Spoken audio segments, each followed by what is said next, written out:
आपला रुबाब चालवतो.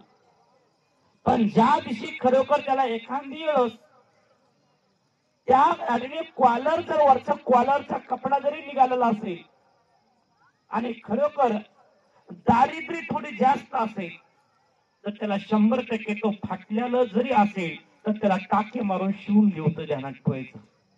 त्याला सिलाई मारतोय पण लिवतय. पण ज्याला कारण त्या कपड्याची किंमत जेव्हा कळाली तेव्हा त्याला कपड्याचं महत्व कळतं की बाबा आपल्या अंगावर कपडे आहेत ना तर शोभा आहे. आणि कपडे नाही ना, एखादी माणूस एकच ड्रेस 3-3 दिवस दररोज धुतोय. झोपेतून उठण्याच्या अगोदर कपडे काढले धुतोय नंतर रात्रीच धुवून धुतोय आणि सकाळी आंघोळ करून तेच कपडे घालून फिरतोय. काय कारण कपड्यामुळे त्याला त्याचं कपड्याचं महत्व केव्हा कळतं जेव्हा त्याच्या दारिद्र्य निर्मिती झाली त्यावेळेस त्याला कपड्याचं महत्व कळतं. तेव्हा त्या अन्नाचं महत्व कळतं. तेव्हा त्याला त्याने खरोखर कपड्याचं महत्व कळतं. त्याला ज्यावेळेस खरोखर जोपर्यंत आपल्याला त्या भगवंतानं जे 2 हात दिलेले आहेत त्या हाताची किंमत आपल्याला कळते का? काय किंमत आहे त्याची अजिबात कळत नाही. ज्या दिवशी त्या हाताला काही जर झालं ना तेव्हा त्या हाताची किंमत कळते. बाईला आता माझा हात लई दुखालाय, मला काही काम करता येत नाही. हात फ्रॅक्चर झाला की म्हणतोय मला काही हे उचलता येत नाही, माझा हात मोडलेला आहे, तू उचलून दे. का? जेव्हा मोडण्याच्या नंतर तुला आठवतो, पण मोडण्याच्या अगोदर तुला ह्या गोष्टीचा आपण विचार केला पाहिजे की अरे त्या भगवंतानं आपल्याला 2 हात दिलेले आहेत. तर त्या भगवंतासाठी आपण त्या 2 हातानं कार्य केलं पाहिजे. मनापासून आणि विचारानं कार्य केलं पाहिजे. लाजावं कुठं ते आपण ठरवलं पाहिजे. लाजाव 100% जीवनात लाजा, पण कुठं लाजा? जिथं लाजू नाही तिथं लाजतो आपण. जिथं लाजाय पाहिजे तिथं लाजत नाही आपण. जिथं पोटभर खायला पाहिजे तिथं अर्ध्या पोटानं खाताव, अर्ध्या पोटानं उपाशी राहताव. आणि जिथं त्याने पोटभर जेवाय नाही पाहिजे अर्ध्या पोटानं राहायला पाहिजे कारण तिथं अर्ध्या पोटानं तिथं पोटभर जेवता. या गोष्टीचा आपण तुम्ही विचाराने पाचार केला पाहिजे तरच आपल्या जीवनामध्ये नवीन काहीतरी घडत असते. बघा एक लक्षात ठेवा. तसं मंडळी त्याला शेत शिवार हिरवं होतं, विहिरी आणि टंब पाण्यानं होत्या, शेतावर बसवलेल्या मोठी होत्या, राबायला गडी होते. म्हणून त्याला कोण आहे कुठला आहे त्याला काही त्याची किंमत वाटत नव्हती. त्याला त्याच्या श्रीमंतीची किंमत वाटत होती. माझ्या त्याचा श्रीमंत ह्या ठिकाणी कोणी नाही कारण तो म्हणजे नाही माझ्यासाठी काही नाही.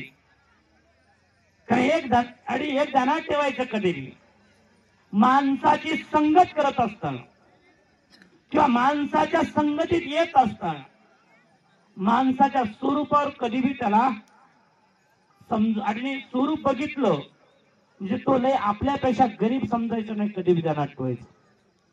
किंवा त्याच्या अंगावर स्वरूप त्याचं स्वरूप कपडे लत्ता चांगला दिसला म्हणून तो लय श्रीमंत असं समजायचं नसतं. कारण त्याच्या स्वरूपावर माणूस समजणं कठीण आहे. कारण माणूस हा पारखला जातो. कशावर पारखला जातो? विचारावर पारखला जातो, विश्वासावर पारखला जातो, त्याच्या कर्तव्यावर त्याला पारखल्या जात असतो. त्याच्या स्वरूपावर किंवा त्याच्या वस्त्रावर त्याने पारखल्या जाता येत नाही. म्हणून ह्या जगामध्ये एक म्हणतात बघा वर पूर्ण आपल्याला सुंदर दिसतं हो, कपडे वरून बघितलं तर झकपक दिसतात, पण पोटामध्ये काहीतरी वेगळं चालत असतं. म्हणून स्वरूपाला जाण्यापेक्षा त्याच्या कर्तव्याला त्याच्या कार्याला त्याच्या विश्वासाला आपण तपासण्याचा प्रयत्न करा. तेव्हा 100% त्या माणसाची पारख आपल्याला होत असते. तसं मंडळे हा श्री सद्गुरु संत बाळूमामा आपल्या बकऱ्या घेऊन त्या गावात आल्याच्या नंतर मेंढ्याच्या स्वरूपातून आपल्या गोर गरिबांचा उद्धार करण्याचं कार्य मामा करत होते. पण त्यांना मामाच्या स्वरूपाला बघितलं, मामाच्या स्वरूपाला बघितलं आणि त्यानं काय विचार केला, अरे हा कोणा आपल्या स्वतःला अरे स्वतःच्या जित्रुपाला चारा पाणी भेटावं, आपलं पोट पाणी भागावं आणि आपल्याला कोणीतरी चांगलं मानावं म्हणून हा फिरतोय. आणि आपण त्याच्या पाठीला काय म्हणून फिरायचं, हा विचार त्याच्या हृदयात घुसला आणि तो मामा बद्दल त्याने आपल्या मनात विष निर्मिती करून 4 लोकांच्या मनात विष पेरण्याचं काम करत होता. मग त्याचं त्यानं कार्य करत होता. 1 दिवस झाला, 2 दिवस झाला, 3 झालं, तिसऱ्या दिवशी भगवंतानं ठरवलं पण ह्याला कुठेतरी आपण अनुभव दिला पाहिजे.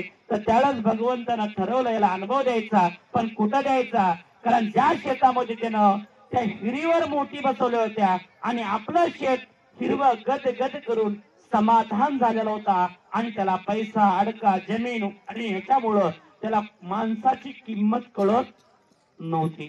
तर भगवंतानं ठरवलं कारण ह्याला कुठंतरी आपल्याला आता कळ लावली पाहिजे. कळ म्हणजे थोडा त्रास दिला पाहिजे. त्रास जोपर्यंत त्याला त्रास होत नाही ना तोपर्यंत त्याला आईची किंमत कळत नाही. काटा मोडलं की आईची आठवण येते, ठेस लागली की बापाची आठवण येते. पण ह्याला ठेस लागली पाहिजे हे जगाच्या मालकानं ठरवलं आणि त्यावेळेस खरोखर भगवंतानं आता कार्याची सुरुवात, खेळ मांडायचं सुरुवात केलं.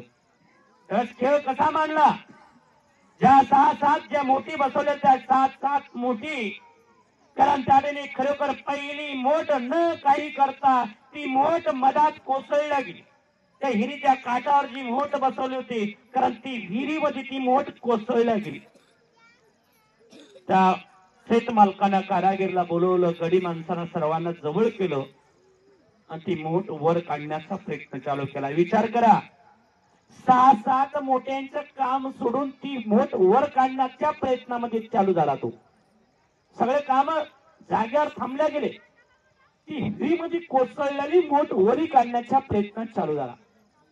मग ज्यावेळेस त्याने हिरीमध्ये पडलेली मोठ वर काढण्यासाठी सगळे माणसं एका ठिकाणी सगळं काम जिकडल्या तिकडे थांबल्या गेलं आणि तो हिरीतली मोठ वर काढत असताना तर मंडळी खरोखर हिरीतली मोठ वर काढण्यात आलं. वर काढण्याच्या नंतर कारागीरनं ती मोठ बसवली, चालू झालं कार्य. पण दुसरी मोठ लगेच पडली मधात. काय, जगाच्या मालकानं खेळ जर मांडला ना तो जगाच्या मालकानं खेळ मांडल्याच्या नंतर चांगल्याला त्याचं गणित कळत नाही. ठीक लक्षात ठेवा, जोपर्यंत तुमचा खेळ मांडित नाही आणि मांडला त्याला न सुधरू द्यायसारखा खेळ मांडत असतो. एक लक्षात ठेवा. त्यांना त्याने खरोखर दुसरा खेळ मांडला, दुसरी मोठ पडली, सगळे काम ठप्प झाले. परत ती मोठ वर काढण्याचं काम चालू झालं. मोठ वरी काढली, बसवली आणि काम चालू झालं की लगेच तिसरी मोठ खाली पडली. तिसरी मोठ काढण्याच्या प्रयत्नामध्ये ती तिसरी मोठ काढून बसवली, चालू झालं काम की चौथी मोठ पडली. ते चालू झालं. मग चालू झालं, एका मागे एक नंबर चालू झालेला होता, सिरियल चालू झालेला होता. कारण त्याने 1 दिवस गेला त्याच कामामध्ये. कारण त्याला वाटलं बाबा हे काहीतरी ढिल्या झाल्या असतील त्याच्यामुळे हे पडत असतील, म्हणून त्याला खरोखर अजून त्याने आपलं ते काढून परत मोठ बसवली आणि परत काम चालू केलं. परत 5वी मोठ खाली पडली. नंबर सिरियल बरोबर करत होते. ह्यानं मोठी काढायच्या, त्या मोठी पडायच्या, ह्यानं ही काढली की दुसरी पडायची. व्यवस्थित चाललेलं होतं काम. 1 दिवस झालं, 2 दिवस झालं, 3 दिवस पूर्ण पिकाला पाणी थांबल्या गेलं होतं. पीक पूर्ण वाळू आणि सुकायला लागलं पाण्या वाचून. आता पाण्या वाचून कारण ते पीक हळूहळू ते हळूहळू सुकायला लागलं. त्याला त्या पिकाकडे बघावं वाटणं झालं. काम तर चालू, इकडं मोठी पडायला लागली, मोठी काढायला लागलाय, बेजारी चालू आहे, मेहनत चालू आहे. कारण माणसं राबायला लागले, मेहनतीनं काम चालू आहे. 3 दिवस पूर्ण झाले. 4थ्या दिवशी सुद्धा तोच खेळ चालू होता. 4थ्या दिवशी हिरीच्या कोपऱ्याला आपल्या डोक्याला हात लावले त्यानं आणि आपल्या डोक्याला हात लावून तो विचार करत बसला होता की हा मोठी खाली का पडतात. त्याचं कारण काय? त्याचं कारण त्याला सापडत नव्हतं. त्याला योगायोगानं खरोखर म्हणले, कारण त्याचा एक मित्र बाळूमामाचा भक्त त्या विहिरीच्या काठानं पुढे जात होता. जात असताना मालकाला बघितला आणि विचारला, अरे बाबा, डोक्याला हात लावून का बसलास? काय अडचण काय आली? कोणतं संकट आलं एवढं तुझ्यावर? त्यानं मनापासून सांगितलं, बाबा काय सांगू, 4 दिवस झाले बेजार आहे. किती? 4 दिवस झालं मी बेजार आहे. अरे मोठ काढतोय, बसवतोय, परत मोठ खाली पडते, दुसरी काढून बसवतोय. हा प्रकार 4 दिवस चालू आहे. अरे टायमाला जेवण भेटणं झाले, अंगाला आंघोळ भेटणं झाली. 4 दिवस झालं त्रासामध्ये चाललेले. काही सुधारणा झाले, कशामुळे पडायला लागल्या, त्याचं गणित लागणार झाले, बक्तर मजबूतीने बसवायला लागलोय, पण नोटी खालीच पडायला लागल्या. तर त्याला श्री सद्गुरू संत बाळूमामाच्या भक्तानं त्याला सांगितलं, अरे बाबा, आपल्या गावाच्या शेजारी श्री सद्गुरू संत बाळूमामा मेंढ्या घेऊन आलेत, आणि जरा मामाची भेट घेऊन बघ, काही होतय का, काही बदल घडेल का? अरे श्री सद्गुरू संत बाळूमामा आपल्या गावाच्या शेजारी आपल्या बकऱ्यांचा तळ घेऊन बसलेले येतो, आणि तो एकदा मामाकडे जरा जाऊन ये. त्यालाच खरोखर मंडळी त्याच्या डोक्यात प्रकाश पडला आणि त्याने विचार केला, आपण गेलं पाहिजे मामाकडे. एवढं गाव जातंय तर आपणही एकदा आपलं घरानं घेऊन मामाकडे गेलं पाहिजे. हा विचार त्या पुरुषाने विचार केला. त्या शेतकऱ्याच्या डोक्यात हा प्रकाश पडला आणि खरोखर आपल्या घरातले कामकाज सोडले, आंघोळ स्नान केला, हातामध्ये पणी घेतला. ज्या दिवशी त्या मोठी पडायला सुरुवात झाली, त्यानं 3 दिवस अगोदर बाळूमामाच्या नावाची निंदा केली आणि मामानं ठरवलं की याच्या डोक्याला काम लावलं पाहिजे. याच्या डोक्याला काम लावलं की याने निंदा करायचं ऑटोमॅटिक बंद होतो. तर ह्याचं डोकं कुठं लागतं? ह्याच्या कामात लागतं. म्हणून रिकामं नाव निंदा घेणार नाही, कोणाच्या नावा बोट ठेवणार नाही. म्हणून देवाला त्याला काम लावलं होतं. ते काम लावल्यामुळे त्याने विचार केला आणि आता म्हणला, चला आता एवढं लोक चालय, खरंच लोक चालत एवढे, आपण बी एकदा जाऊन येऊ. काही मामा आपल्या जीवनात बदल केला तर केला, आपलं घरानं तर सांगून, आपलं कुठं चुकायला लागलं ते तरी मामा सांगतील. त्याने हातामध्ये पन्नी घेतली, साखरेची पुडी घेतली, 2 अगरबत्त्या घेतल्या आणि तो निघाला. कुठं? तो निघाला पन्नी हलवत, म्हणजे जी कॅरी बॅग होती छोटीशी, तो हलवत हलवत, हात हलवत, त्या तो शेतकरी मोठा होता, श्रीमंत, आपल्या थाटामध्ये तो निघालेला होता. गावातले लोक मामाकडे जाऊन वापस फिरलेले काही लोक त्या पाटलांना त्या मालकाला पाहायचे आणि विचारामध्ये पडायचे की आज मालक निघालेत कुठं एवढं. तर प्रत्येक जण समजून घ्यायचा की हा मालक दुसरीकडे कुठंच नाही, मामाच्या स्थळाकडे चाललेले. तर प्रत्येक जण अनुमानामध्ये विचार करायचा. पण आपल्याला हा मालक स्वतः, आपला हा शेत मालक आपल्याला सांगत होता की हा बाळूमामा स्वतःचं पोट भरण्यासाठी मामा फिरतोय, आणि आपण तुम्ही कशाला त्याच्या पाठीमागे जातोय? त्याच्या मेंढ्याला चारा पाणी भेटत नाही म्हणून लोकांना सांगत होता, आणि हाच आज कुठं निघालाय? हा विचार प्रत्येक गावातल्या माणसाला तो पडत होता. त्यावेळेस तो कोणाचा न विचार पाचार करता सगळे विचार डोसक्यातून बाहेर काढले आणि तो कटा आणि चालत चालत चालत तो मामाच्या तळाला. मामाना पाहिलं त्या मालकाला आणि पाहून मामा कमतात. मामाचा आणि त्यांचं एक जवळपास 50 फूट अंतर होता, आणि 50 फूट अंतराने मामानं आवाज दिला, ए अरे माझ्या शेळ्या मेंढ्याला चारा पाणी भेटत नाही म्हणून मी दररोज बोंबलत फिरतोय, लोकांना काही ना काही सांगत बसतोय, माझ्या मेंढ्याला चारा पाणी भेटावं म्हणून लोकांना सांगतोय, मी गोड बोलतोय, म्हणून आडीने तू कशाला माझ्या पाठीमागे आलास? अरे जग माझ्या पाठीमागे यायला लागले, तू एवढा हुशार माणूस आहेस, एवढा ज्ञानी आहेस, तू एवढा श्रीमंत आहेस, अरे जग माझ्या पाठीमागे यायला लागले, तू कशाला माझ्या पाठीमागे आलास? तू कशाला आधी मी बोंबलत फिरायला लागलोय, तू माझ्या पाठीमागे बोंबलत कशासाठी आलास, ह्या भाषेत मामाने विचारलं. कारण त्यानं बोलण्याच्या अगोदर मामा त्याला बोलायला लागले.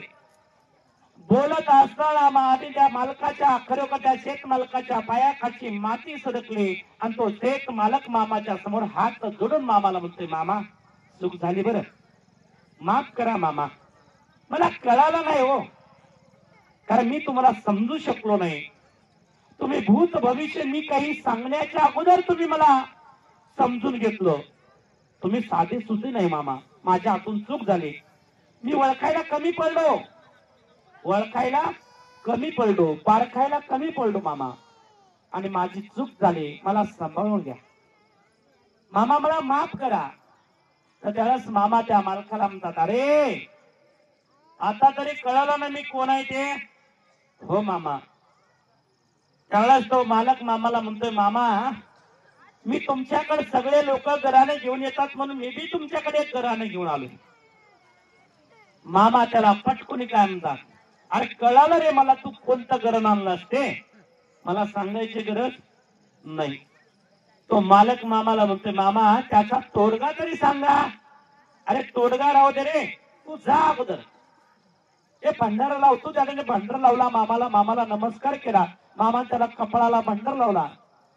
आणि तो भंडारा लावल्याच्या नंतर तो मामानं त्याला सांगितलं, जा स्वयंपाक घरामध्ये जा, तिथं कन्याचा प्रसाद आहे आणि त्याच्यामधून काहीतरी तुझ्या जीवनात काही तुझं आणि असतील ते निघून जातील. शेवटी तुझं नशीब, जर तुझं नशीब चांगलं असेल, तुझी पुण्यही चांगली असेल, तर तुझी मनोकामना पूर्ण होईल, असं मामा त्या भक्ताला सांगायला लागले. आणि खरोखर मामा सांगत असताना, कारण त्यानं मामाला नमस्कार केला, भंडारा लावून घेतला आणि भंडारा लावल्याच्या नंतर कारण तो स्वयंपाक घरामध्ये गेला, कन्याचा पोटभर प्रसाद घेतला आणि कन्याचा पोटभर प्रसाद घेतल्याच्या तो मामाकडे आला.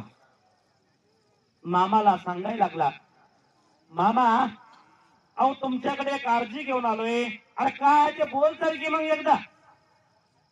त्यावेळेस तो मालक मामाला म्हणतोय, मामा माझ्या हिरीवर मोठी जा, आणि त्या हिरीवर मोठी एक पडली ना, ती काढून बसवली की दुसरी पडायला लागली. मामा 4 दिवस झाला बेजार आहे मामा, त्याला काय करावं ते मला सुचतच नाही बघा. कारण शेतामधला माझं जमिनीमधले जे पीक आहे ते हळूहळू वाळायला लागलेलं आहे, सुकायला लागलेलं आहे, आणि माझ्या जमिनीच्या पिकाला पाणी कमी पडायला लागलेलं आहे मामा. आणि असं जर पुढे चालू राहिलं तर माझं कसं व्हायचं मामा. त्यावेळेस मामा गालात हसले आणि गालात हसून मामा काय म्हणतात, अरे होय की तू आता का कशाला काळजी करतोयस, आता ते मी बघतो की त्या मोठी कशा पडतात, ते मोठी मधामध्ये विहिरीमध्ये कशा कोसळतात ते मी बघतो, तू का काळजी करलास. आता मोठी पाडणारा कोण होता. मग आता बाबा मोठी पाडायचं थांबवतो म्हणतो, मग मोठी पाडणारा कोण होता.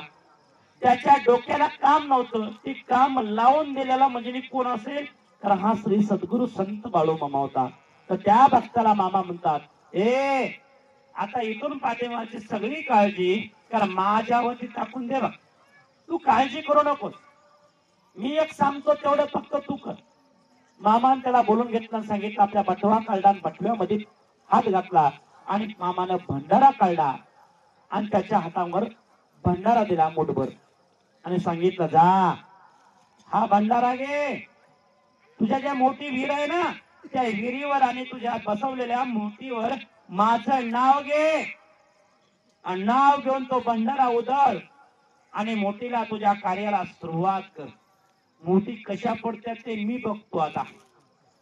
त्यास भगवंतानं सांगितलं आणि खरं करतो. घरी गेला, शेतामध्ये गेला, त्या मोठीवर मामाचं नाव घेतलं आणि भंडारा उधळला.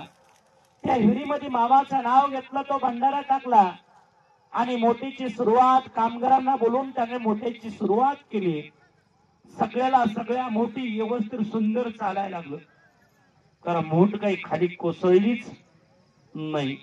तिथून पुढे मोठी पडायच्या कोसळायच्या खाली, कारण ते कायमचा बंद झाला. आणि तो शेतमालक हा निष्ठावंत बाळूमामाचा भक्त झाला. कारण देवाला आणि संताला कोण्या स्वरूपातून तुम्हाला जागेवर आणायचं ते भगवंताला सांगायची गरज लागत नाही. तो कोण्याही माध्यमातून तुम्हाला जागेवर आणण्याचं काम करतो. पण तो वेळ आपण बघण्यापेक्षा, त्याची वाट बघण्यापेक्षा, आपली नुकसान करून नंतर आपण त्या भगवंताच्या समोर शरणागत जाण्यापेक्षा पण आपण त्या भगवंताला जाग झालं पाहिजे आणि जाग होऊन त्याचं कार्य सेवा संगत घडवली पाहिजे. कारण जेवढं तुम्ही आम्ही जाग होऊन त्याचं कार्य करसाल ना, तो 100% तुमच्या आमच्यावर कृपा करत असतो. आणि जेवढं तुम्ही आम्ही जाग होऊन त्याची सेवा आणि भक्ती करणार नाही, तेवढं देव आणि संत कळणं कठीण आहे. कारण श्री सद्गुरू संत बाळूमामा ज्यावेळेस होते त्यावेळेस मामा आपलं वैभवाचे कार्य घेऊन फिरायचे.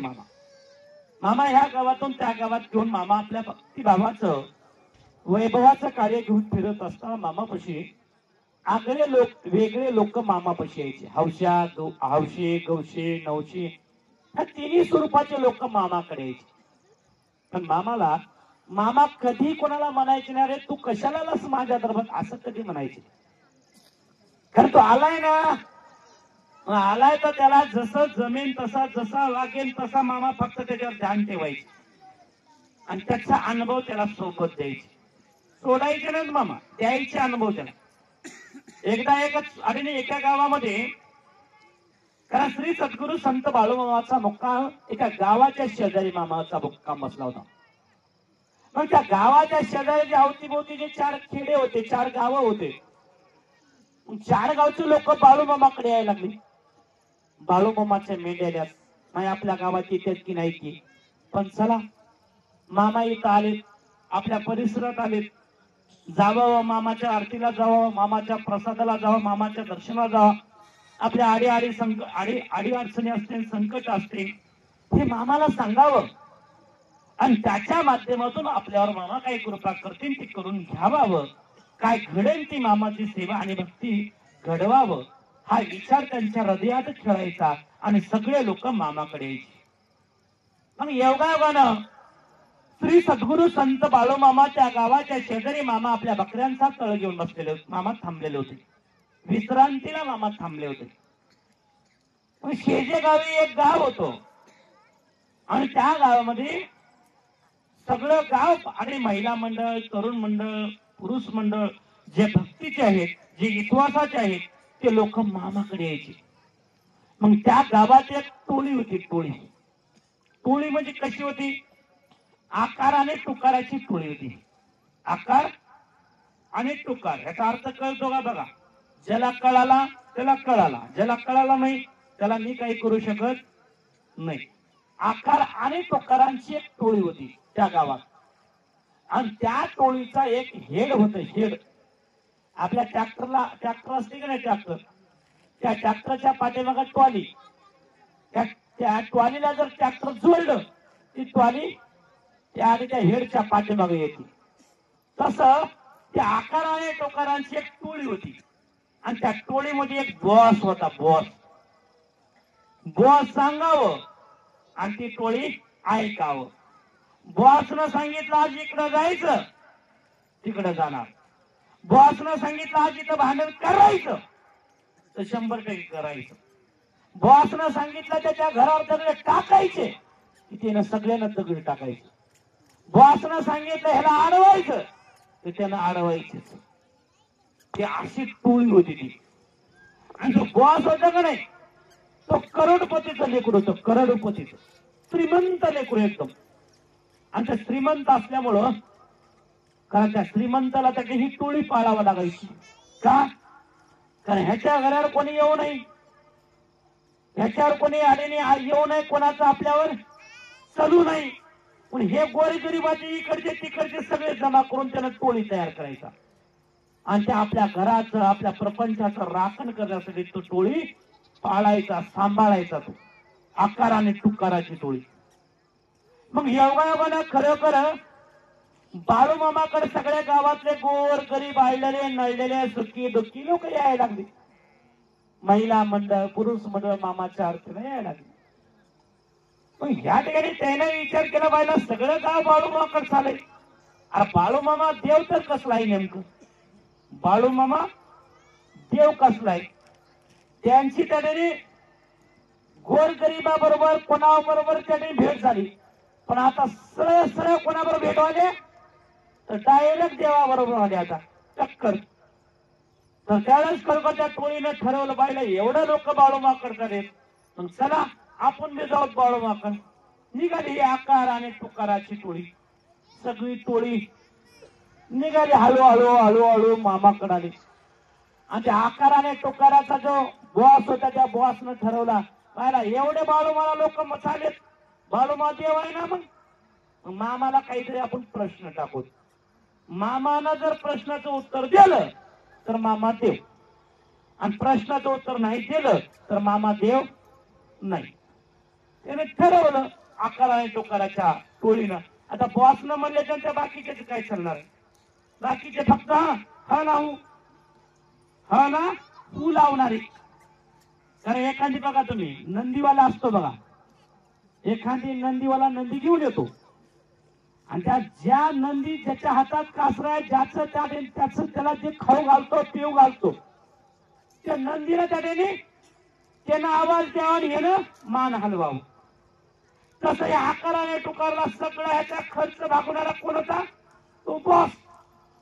त्यानं बोलावं आणि येणं मान हलवावं हे विचारायची. तर मंडळी खरोखर त्या टोळीनं त्याने मामाकडे मामाच्या चरणावर मस्तक टेकवलं, नमस्कार केला. मग नमस्कार केल्याच्या नंतर मामानं समजून घेतलं यांना हे कसे आहेत ते. पण मामा काही बोललाय. मामा म्हणजे बाबा आलाव तर आलाव, बिराडात जावा, पोटभर प्रसाद घ्या, नंतर या. मग त्या टोळीतला जो बॉस होता त्यानं म्हणला नाही मामा आम्हाला एक प्रश्न विचारायचा.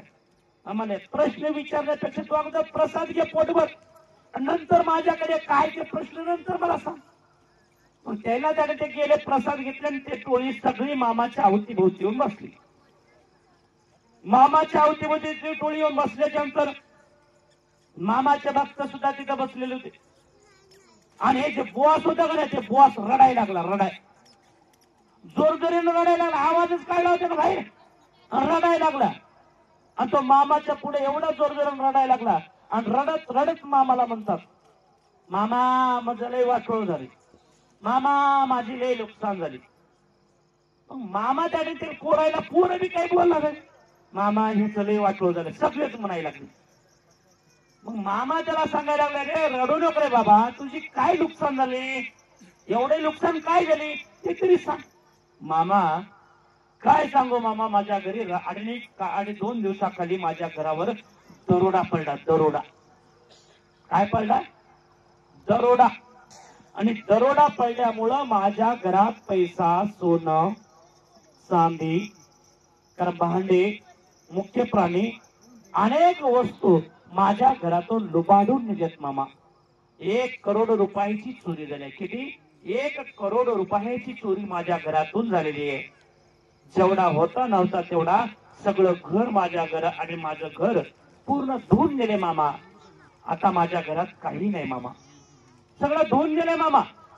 काय बी करा आता मामा, तुम्ही सांगा माझ्या घरातून गेलेली चोरी झालेलं ते कधी भेटणार, ते चोर कधी सापडणार, कसं होणार आणि माझी भरपाई कशी होणार हे सांगा मामा.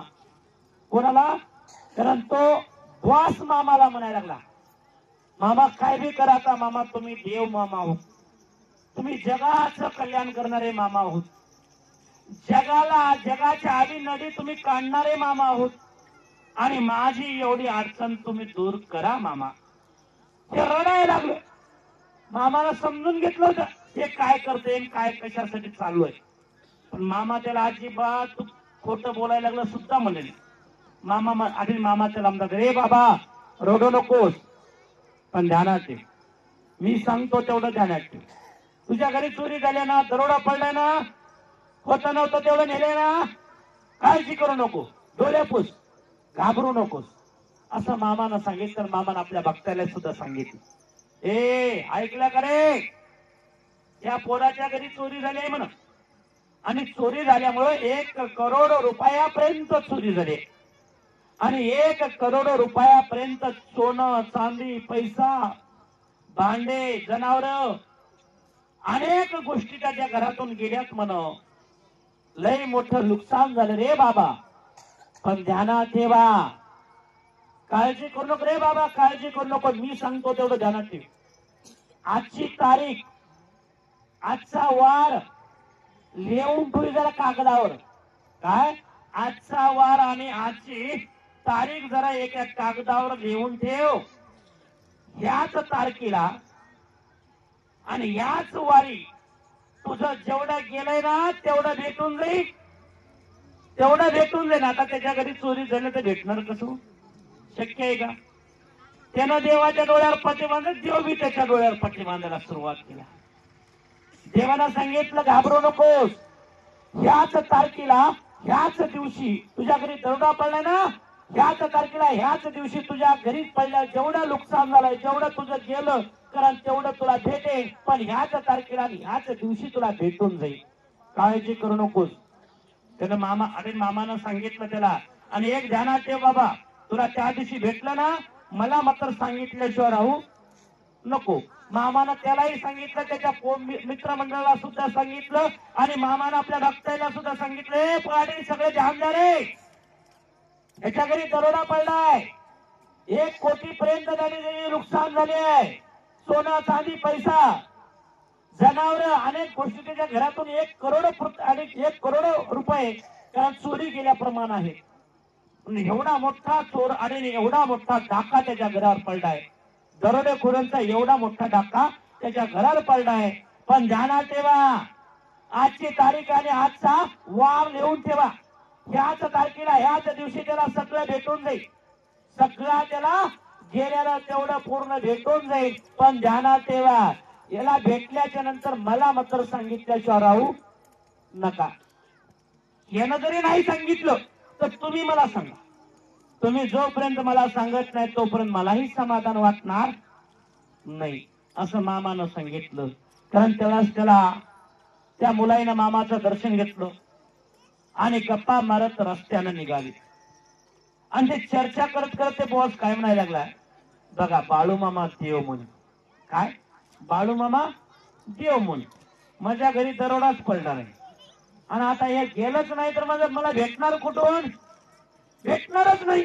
उगाच मामा काय त्या लोकांना शेंडीला दांडी करीत बसले, लोकांना उगा डोळ्यावर पट्ट्या मारत बसले, लोकांना खोटं नाटं बोलत बसले. ही चर्चा चालू त्याची वाटलं येत. मग हे असं करता करता 1 महिना ओलांडला, 2 महिने ओलांडले आणि तिसरा महिना पूर्ण झाला.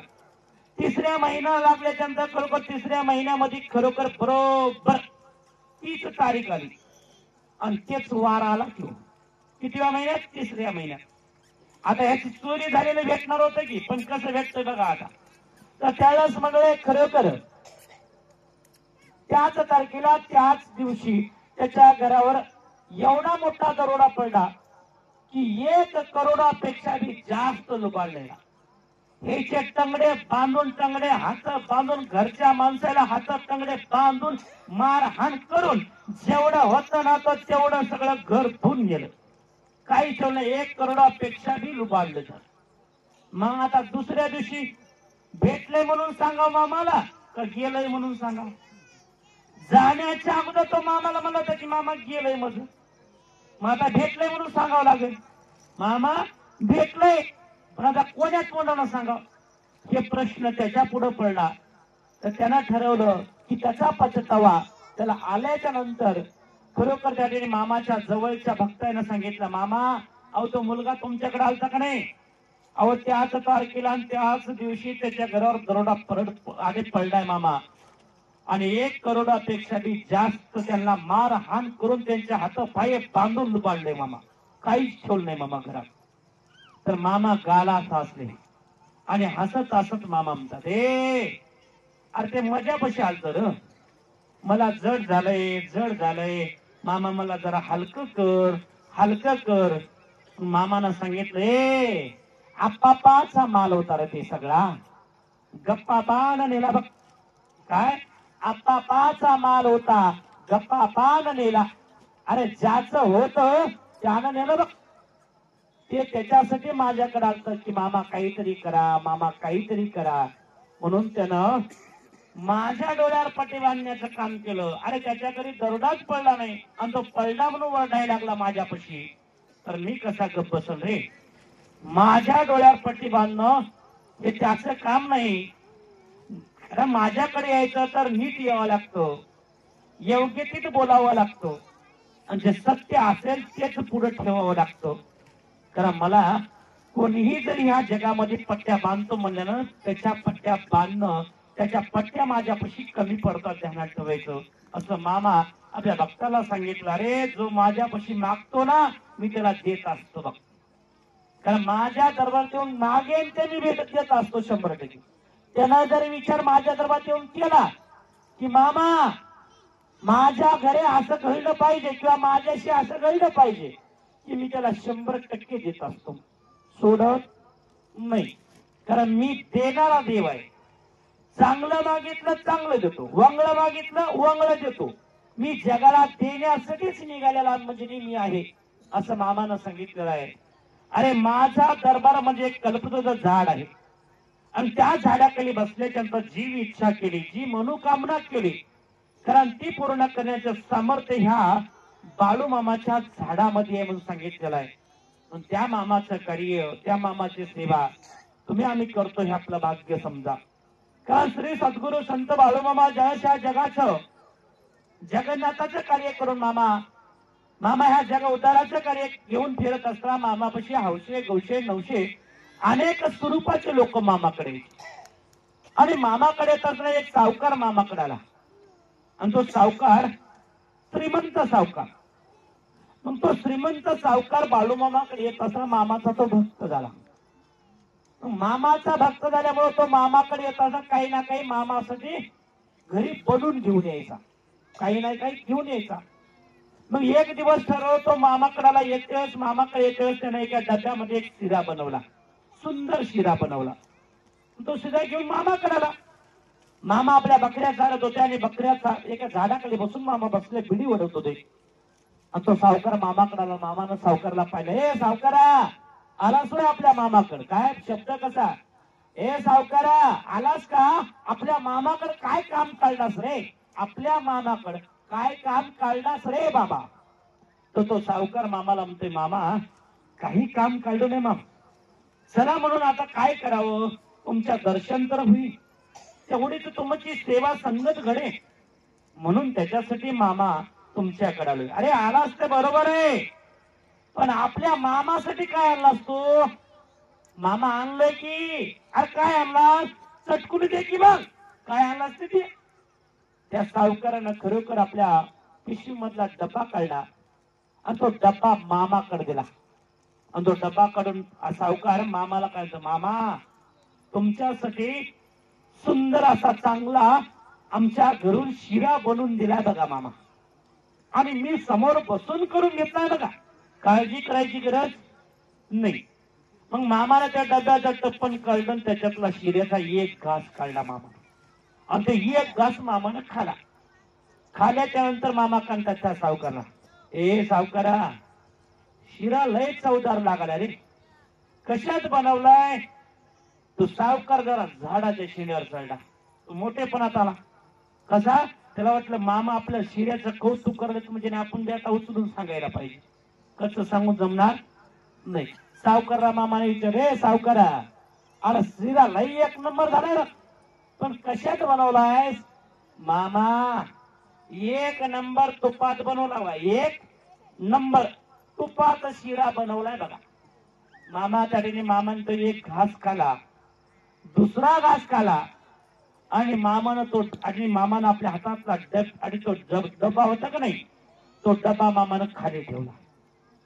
त्याला काहीच बोलले नाहीत. मामा डब्बा खाली ठेवला आणि हातात मामानं आपले बिडी बंडल आणि माचीस काढली, आणि बिडी बंडल आणि माचीस काढली की बरोबर त्या बिडीतली आणि बिडी काढली बंडलातली, आणि ती बिडी मामानं आपल्या हातात धरली, दोन बोटात धरली, आणि त्या माचीस मधली काडी पे काडी काढली आणि ती काडी मामानं त्या माचीस म्हणजे त्या डब्बीवर वडण्याचं काम चालू केलं.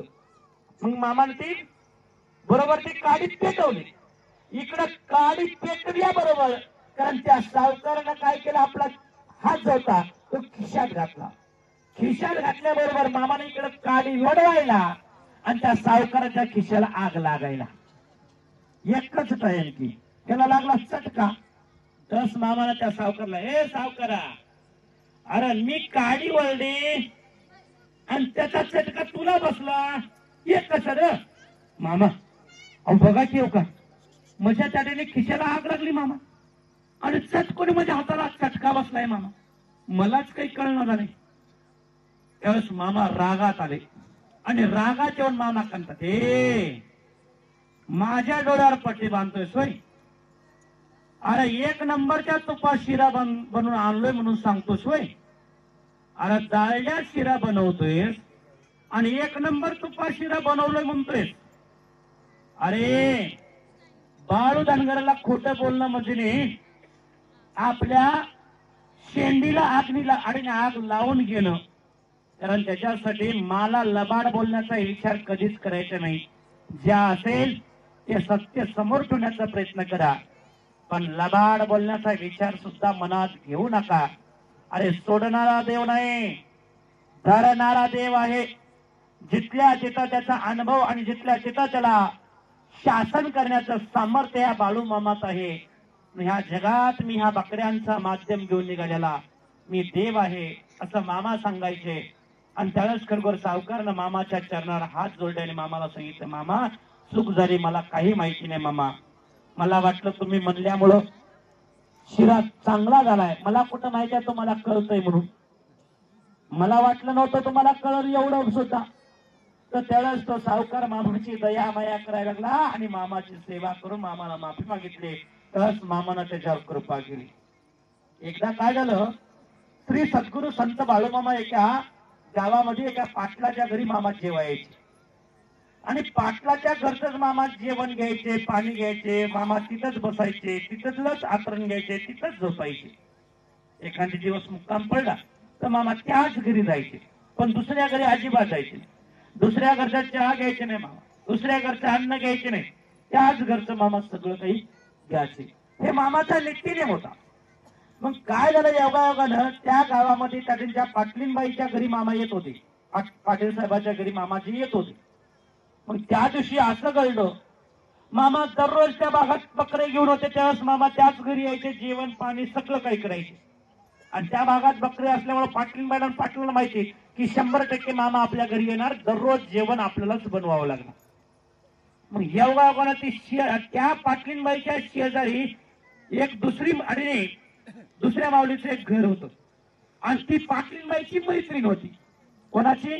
त्या दोघी माऊल्यांची मैत्री होती. मैत्री म्हणजे जिव्हाळा, विश्वास, भावना आणि त्यांच्या एकूण एकाचं चांगलं पटत होतं. समजून एकूण एकाला घेत होत्या, मैत्री प्रमाण वागायच्या, बोलायच्या, बसायच्या, सगळ्या गोष्टी त्या दोघीच्या एकाच विचारानं चालायच्या. मग त्या माऊलीच्या मनात आणि ही माऊली मामाबद्दल गुणगान सांगायची त्या माऊलीला. मग त्या माऊलीच्या मनात आलं, पहिला बाळू मामा त्याच माऊलीच्या घरी येतात, त्याच माऊलीच्या घरचं अन्न घेतात, त्याच माऊलीच्या घरी त्याच माऊली त्यालाच कृपा, त्यालाच आशीर्वाद देतात. पहिला मामानं आपल्या घरचं अन्न कधी घेतील आणि आपल्यावर कृपा मामा कधी करतील, ह्या त्या माऊलीच्या मनात खेळायचं. एक दिवशी त्या माऊलीनं सांगितलं, पाटलीनबाई तुमच्या घरी बाळू मामा येतात आणि मामा तुमच्याच घरचं अन्न घेतात आणि आमच्या हातचं कधी मामा अन्न घेतील, आमच्या घरचं निवेद कधी मामा स्वीकारतील. ती माऊली मामाला मिळाली आणि त्या माऊलीला वाटलं, माय एवढं आपल्या बाळू मामाची भक्ती ही सुद्धा करतात. त्याच्यासाठी त्या माऊलीनं सांगितलं, माय काय करावं, आज एक काम करू, आज बाळू मामा तुमच्या घरी येणारच ना? हो येणार आहे. तुम्ही आज बाळू मामाला जेवायला काय बनवणार? त्या माऊलीनं सांगितलं, आज बाळू मामासाठी मी पुरणपोळीचं जेवण बनवणार. ती बी माऊली म्हणजे मी बी पुरणपोळीचं जेवण बनवते आणि मी बनवते आणि आज बाळू मामाला माझ्या घरचं अन्न देऊन मामानं ते अन्न ग्रहण केलं पाहिजे, म्हणजे आमच्या घरचं मी बनवलेलं अन्न मामानं स्वीकारलं पाहिजे. ह्या माऊलीच्या मनात तळमळ. या दोघीने घरी पोळ्या चालू केल्या, दोघीने पोळ्या बनवल्या चांगल्या, एकीने तेल लावून पोळ्या केल्या, एकीने पीठ लावून त्याने पोळ्या केल्या, दोघीने पोळ्या एक नंबर बनवल्या. स्वयंपाक तयार झाला. मामाचे कोण आपल्या मामाच्या सोबत जे भक्त होते ते भक्त, मामा, पाटील सगळे आले जेवायला घरी पाटलाच्या. आणि दररोज एक नीतिनियम होता. मामा आले म्हणे की लगेच ताटा ऑटोमॅटिक आधी लावायचे पट सगळं तयारी राहायची त्याने. मग त्या दिवशी मामा आले त्यानंतर त्या स्वयंपाकाच्या बुट्या पिट्या सगळे आणून ठेवले होत्या, ताट पिठ सगळे आणून ठेवले. मामानं त्या पोळ्याच्या त्या बुट्टीकडे बघितलं, पण ह्या दोघीनं काय केलं माहिती आहे की ह्या माऊलीच्या मनात तळमळ की माझ्या हातची पोळी मामाला खाव, माझ्या हातची पोळी मामाला खाव. ह्या दोघीनं काय केलं माझा काय, एक पोळी पाटलींबाईची खाली, वरी त्या माऊलीची पोळी, त्याच्यावरी पाटलींबाईची पोळी, त्याच्यावरी त्या माऊलीची पोळी, अशा मिक्स पोळ्या करून ठेवल्या. म्हणजे मामाला काही समजू नाही. म्हणजे पोळ्याची बरोबर थप्पी लावली आणि ती बुट्टी मामाच्या पुढे आणून ठेवली.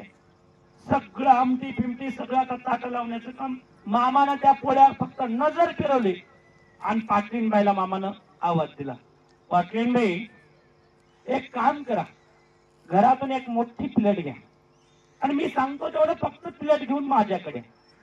त्यावेळेस मामाने काय केलं, त्या पोळ्यामधल्या पोळ्या निवडायला सुरुवात केल्या. मामा ज्या पाटलींबाईच्या हातच्या पोळ्या होत्या त्या एका प्लेटात काढल्या आणि ज्या शेजारच्या माऊलीच्या पोळ्या होत्या त्या एका प्लेटामध्ये ठेवल्या.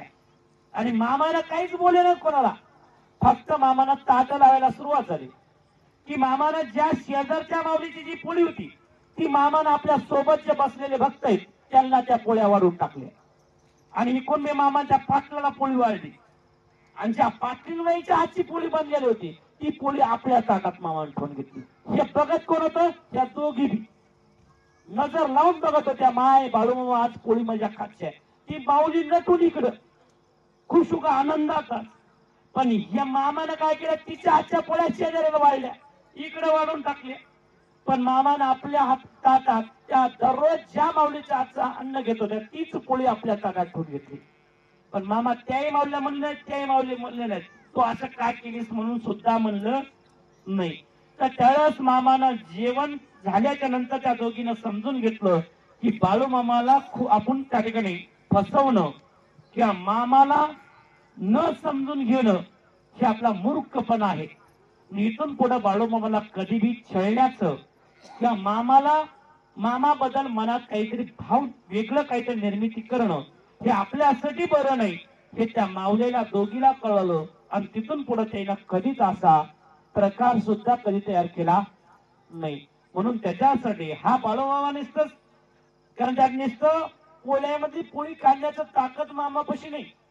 कारण मामा दुधात पाणी किती मिक्स केलं ते सुद्धा बाजूला काढण्याची क्षमता मामात होती. एकदा श्री सद्गुरू संत बाळूमामा आपल्या भक्तीचं वैभव घेऊन मामा फिरत होते आणि भक्तीचं वैभव घेऊन फिरत असताना बापू शिंगारे नावाचा एक भक्त होता आणि त्या भक्ताला मामानं त्यांना संतती अनेक दिवस अनेक लग्न कार्य होऊन गेलो, मग त्यांना संतती नव्हती. योगावर बाळूमामा त्याची मालकी त्या आणि खरोखर शिंगाऱ्यांची मालकी जीवात्मा त्याने देण्यासाठी ते जात होते.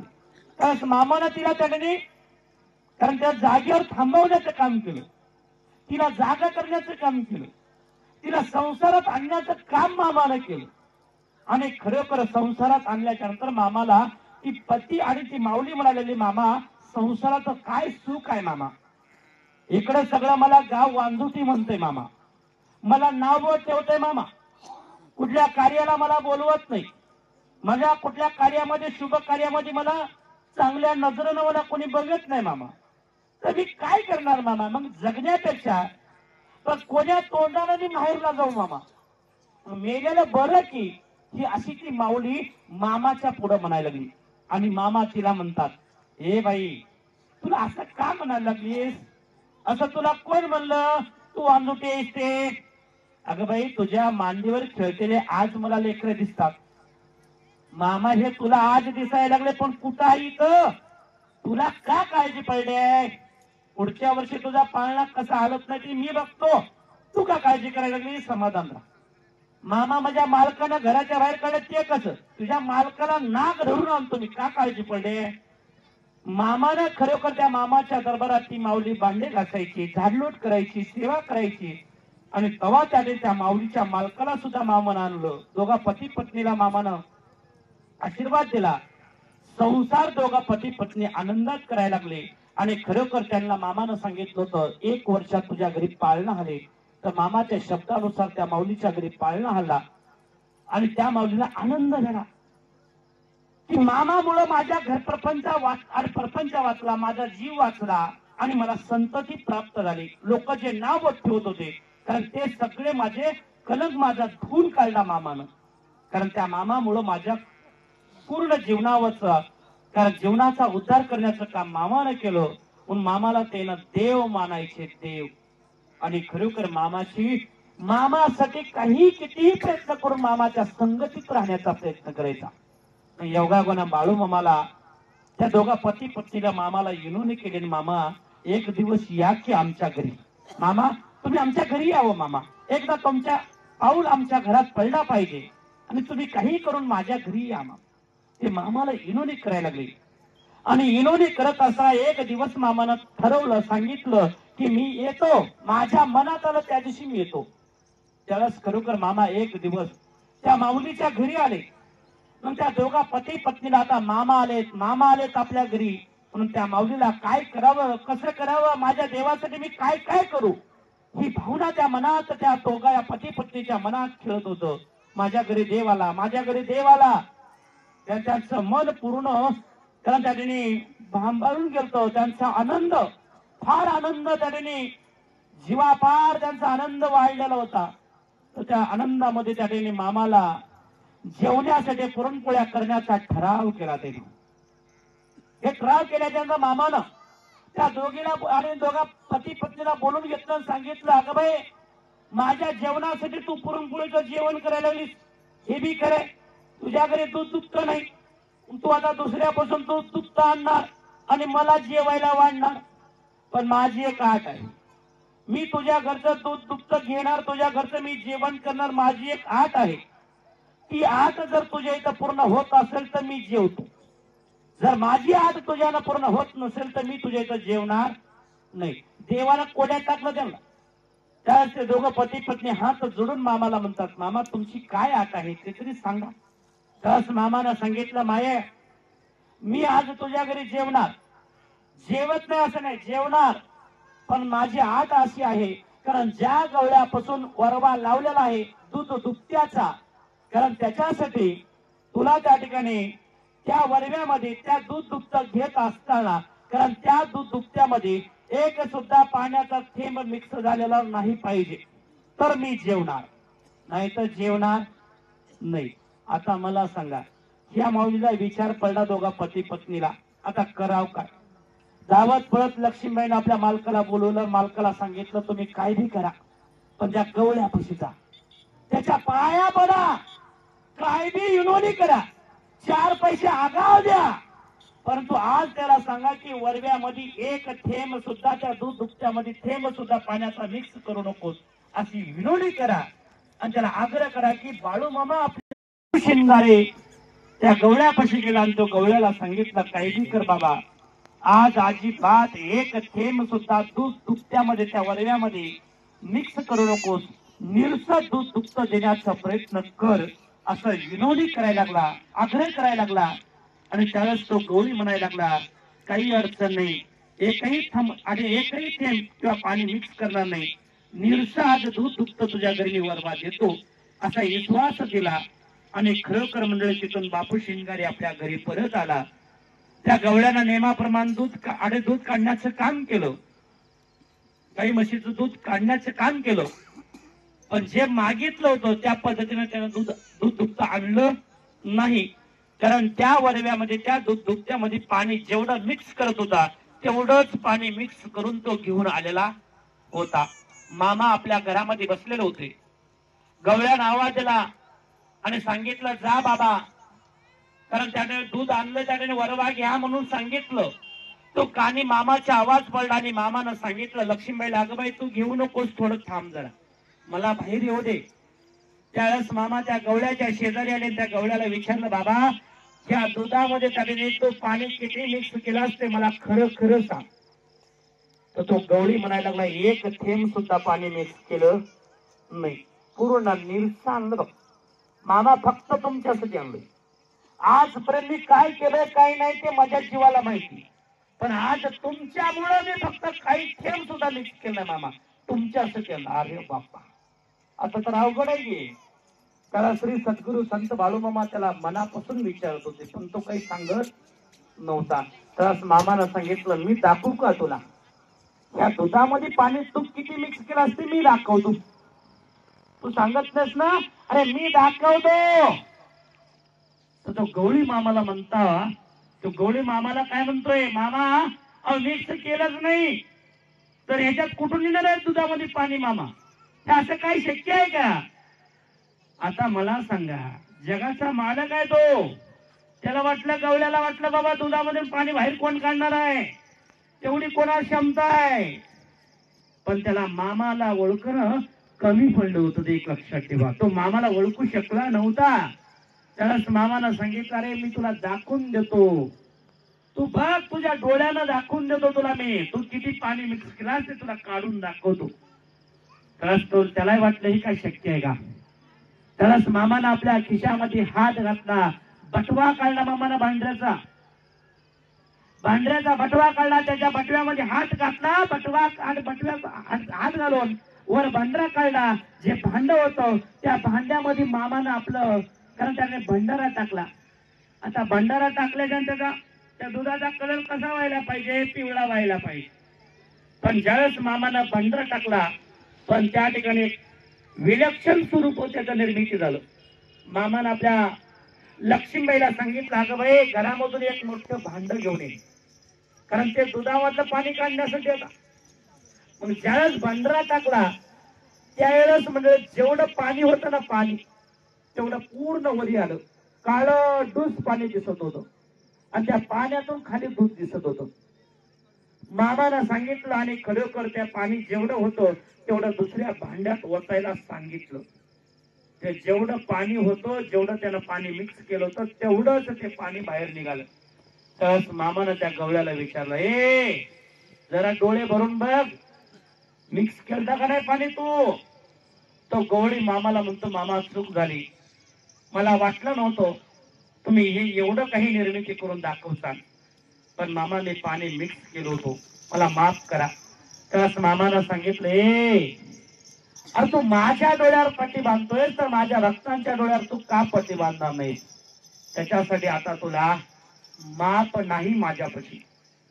कारण तो मामाच्या पुढं तो दयामया करायला लागला. त्यालाच मामानं त्याला सांगितलं, इथून पुढं जर माझ्या भक्ताच्या जर छेड केलास ना, इथून पुढे जर माझ्या भक्तांना लोबाडण्याचं काम केलास तर मी माझी गाठ तुझ्याशी आहे, तुझी गाठ माझ्याशी आहे, ध्यानात ठेव.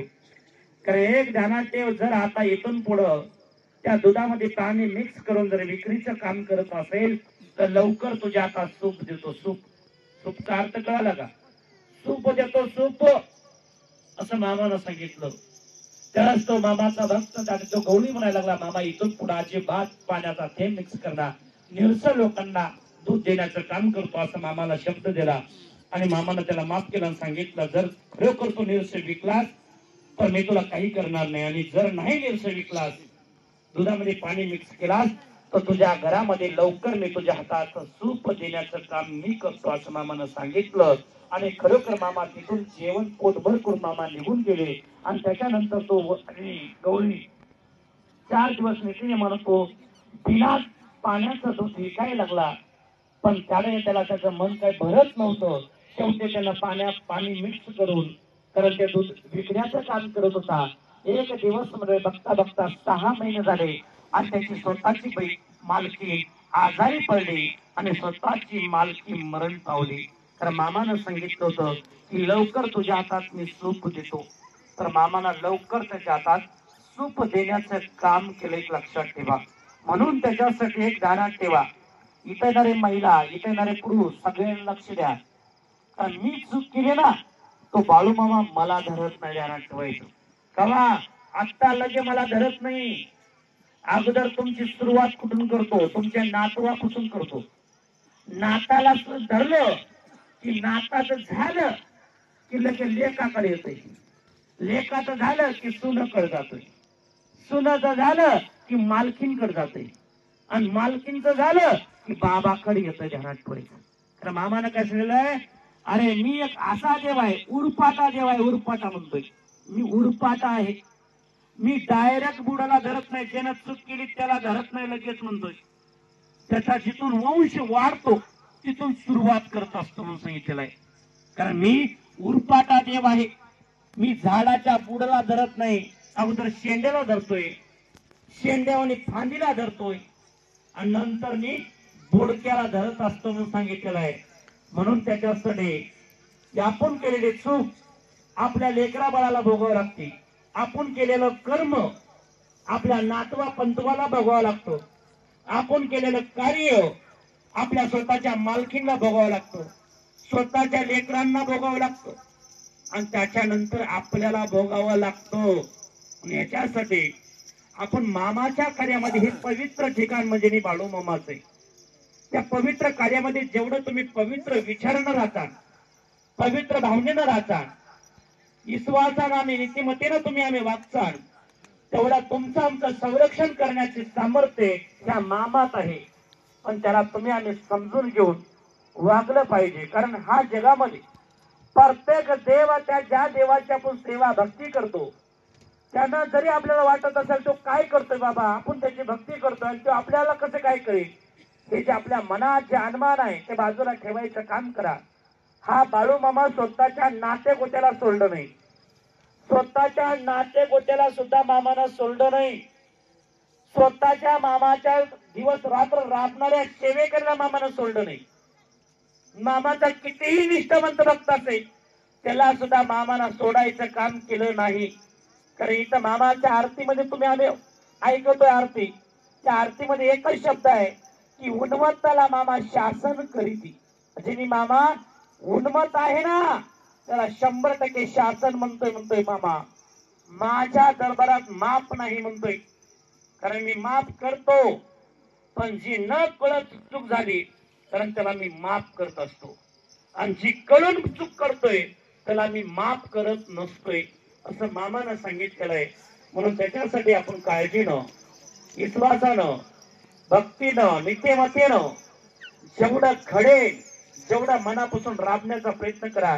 कारण मामाचं जीवन चरित्र मी कितीतरी सांगितलं तरी संपणार नाही. कारण मामानं सांगितलेलं आहे, पृथ्वीचा एक जरी कागद केला, पृथ्वीचा स्वतः एक जरी कागद केला, ज्या पृथ्वीवर तुम्ही आम्ही राहतो त्या पृथ्वीचा एक जरी कागद केला आणि स्वतः सरस्वती माता जरी खटपटी करायला बसली, कारण ती सरस्वती माता थकेल म्हणतोय मामा. सरस्वती मातेच्या हातातली साईची कांडी संपेल, पृथ्वीचा कागद संपेल, पण श्री सद्गुरु संत बाळूमामाचं जीवन चरित्र कधीच संपणार नाही असं मामा सांगतोय. अरे पृथ्वी जन्म मी आधीपासून, काय पृथ्वी जन्म मी आधीपासून, पेटती झाडे अंतित क्षण, मामा सांगती भक्त शिकून. अरे ज्या दिवशी या पृथ्वीत लावले वल्ले झाड वरून खाली पेटत येतील, खालून वर पेटत जातील, त्या दिवशी मी नाही समजा, तोपर्यंत मला कुठून हाक मारा, मी तुमच्या पायाच्या टाचकेली आहे असं सांगणारा श्री सद्गुरु संत बाळूमामा आहे. आणि त्या मामाची सेवा आणि भक्ती तुम्ही आम्ही करतो. कारण जोपर्यंत मामाची पालखी आपल्या परिसरात आपल्या गावात आहे तोपर्यंत मामाची आरती प्रसादाने सेवा सुखवण्याचा प्रयत्न करू नका. कारण मामा जोपर्यंत आपल्या परिसरात आहे तोपर्यंत आपल्याला आरती भेटणार आहे. मामा जोपर्यंत आपल्या गावात मामा आहे तोपर्यंत मामाची आरती आणि प्रसाद आपल्याला लाभणार आहे. कारण आयुष्यभर आपलं काम कधी संपणार नाही, काळजी करू नका. मामा गेल्याच्या नंतर संपणार आहे असं समजू नका, किंवा मामा आहेत म्हणजे काम संपणार आहे असंही समजू नका. काम आपलं ज्या दिवशी आपण बाजत पडलो ना तर त्या दिवशी आपल्याला आपले मालक, आपले सासू सासरे, आपले सर्व नाते गोते म्हणणार, नाही आता काम करू नको, आता बाजत पडले सगळं कितीतरी करतेस, एवढी कशाला आशा करतेस, आता गप समाधान झोप काय. म्हणून त्याच्यासाठी काम आयुष्यभर संपणार नाही, थांबणार नाही. म्हणून त्याच्यासाठी त्या प्रपंचामधून अरे परपंच क्रमात करत करत परमात्मा करा आणि परमात्मा करत करत परपंच करा, असा तो जगाचा जगन्नाथ तुमच्या आमच्या दारात येऊन, तुमच्या आमच्या घरादारात येऊन, तुमच्या आमच्या शेतात शिवारात येऊन तुमच्या हातून बसल्या जागेवर कार्य करून घेण्याचं काम तो भगवंत करून घ्यायला लागलेला आहे. म्हणून आपण जागा होणे आणि जागा होऊन कार्य करणं हे आपलं भाग्य पाहिजे. कारण मामाला सांगितलेलं आहे, उच्च नीच भेदभाव विसरा. काय म्हणतोय मामा? उच्च नीच भेदभाव विसरा म्हणतोय मामा. मानवाची एकच पंगत करा म्हणतोय. सत्यम शिवम सुंदर झेंडा एक उभा करा. अनेक हातामध्ये वेगळ्या वेगळ्या पद्धतीचे झेंडे घेऊन फिरण्यापेक्षा मामा काय म्हणतोय? उच्च नीच भेदभाव विसरा. मानवाची एकच पंगत करा. सत्यम शिवम सुंदर झेंडा एकच हाती घ्या आणि त्या झेंड्याच्या माध्यमातून तुमचा आमचा परमात्मा घडवण्याचं कार्य करा म्हणतोय मामा. कारण मामापाशी येत असताना मामाला जात, मामाला पाहत, कारण मामाला श्रीमंती, मामाला गरिबी, ज्याच्या हृदयात विश्वास आहे, ज्याच्या हृदयात भाव आहे त्याचा मामा आहे. ज्याच्या हृदयात भाव नाही, ज्याच्या हृदयात विश्वास नाही त्याचा मामा कधीही होऊ शकणार नाही. एक लक्षात ठेवा. कारण देव आणि देवाची भक्ती आणि देवाचं कार्य करत असताना आपण मुठभर देतो, पण चिमटभर आपण जर आशा ठेवली तर त्याच्यानं देव आणि संतांची प्राप्ती होत नसती. तर हे आपण तुम्ही आम्ही समजून घेतलं पाहिजे. त्या विचारानं कार्य घडवलं पाहिजे आणि त्या विचारानं कार्याची संगत आणि करून, कारण आपल्या तुमच्या आमच्या जीवनाचा उद्धार कसा होईल या विचारानं चाललं पाहिजे. त्यासाठी भगवंताचं चरित्र तुम्ही आम्ही किती जर सांगण्याचा प्रयत्न केला तरी संपणार नाही. आता या ठिकाणी भगवंताचे अर्थ होईल. सर्वांना दोन्ही हातांनी टाळी वाजून भगवंताच्या नावाची जप करा. हरे राम राम राम हरे हरे कृष्ण कृष्ण कृष्ण हरे हरे. हिराजी एवढंच का? हिराजी बस. हिराजी चला आजच्या पंक्तीच्या अन्नदाते वारकरी